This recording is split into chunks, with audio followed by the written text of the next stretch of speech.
ચૈત્ર વદ એકાદશી જેને આપણે વરુથીની એકાદશી તરીકે ઉજવીએ છીએ.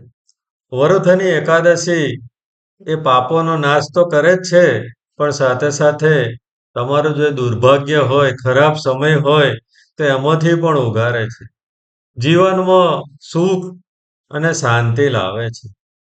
આજે આપણે વરુણદિતી એકાદશી વિશે બે પ્રેરણાદાયક કથાઓનો આનંદ માણીશું. એક છે રાજા મંધાતાની કથા અને બીજી છે ધુંધુર રાજાની કથા. વરુથીની શબ્દનો અર્થ થાય છે રક્ષણ આપનારી, દુઃખોથી બચાવનારી. આ દિવસે વ્રત કરવાથી પાપોનો નાશ થાય છે, દુર્ભાગ્ય દૂર થાય છે, સમૃદ્ધિ મળે છે. વરુથીની એકાદશીનું વ્રત કરવાથી સહસ્ત્ર ગૌદાન જેટલું પુણ્ય મળે છે.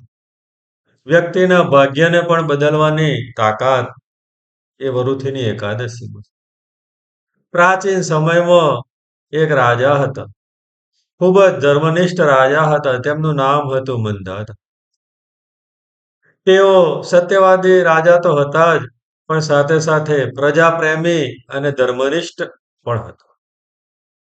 એક દિવસ રાજા મંધાતા જંગલમાં તપ કરવા ગયા. તેઓ તપ કરી રહ્યા હતા અને તે જ સમયે તેમના પર એક વરુએ હુમલો કર્યો. હિંસક વરુના હુમલાથી રાજા મંધાતા ખૂબ જ ઘાયલ થયા. તેમના હાથ અને પગ પર ખૂબ જ ભયાનક ઊંડા ઘા પડ્યા હતા. રાજાએ તે સમયે ભગવાન વિષ્ણુનું સ્મરણ કર્યું તો વરુ ત્યાંથી જતો રહ્યો. એમનો જીવ તો બચી ગયો, પણ તેઓ ખૂબ જ ઘાયલ અવસ્થામાં હતા. ખૂબ જ ઊંડા ઘા હતા. તેઓ હાલી ચાલી પણ શકતા ન હતા. એ વખતે બીજે દિવસે વરુદિની એકાદશીનું વ્રત હતું. રાજાએ ખૂબ જ પ્રેમથી વરુથીની એકાદશીનું વ્રત કર્યું. વ્રત સંપૂર્ણ શ્રદ્ધાથી વ્રત થયું અને ચમત્કાર થયો. ભગવાન વિષ્ણુની કૃપાથી તેમનું શરીર ફરીથી સ્વસ્થ બન્યું. તેમને રાજસુખ પાછું મળ્યું. મિત્રો, આ હતી રાજા મંધાતાની કથા.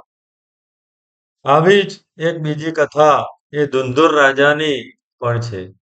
ધુંધુર રાજા ખૂબ જ શક્તિશાળી હતા, પરંતુ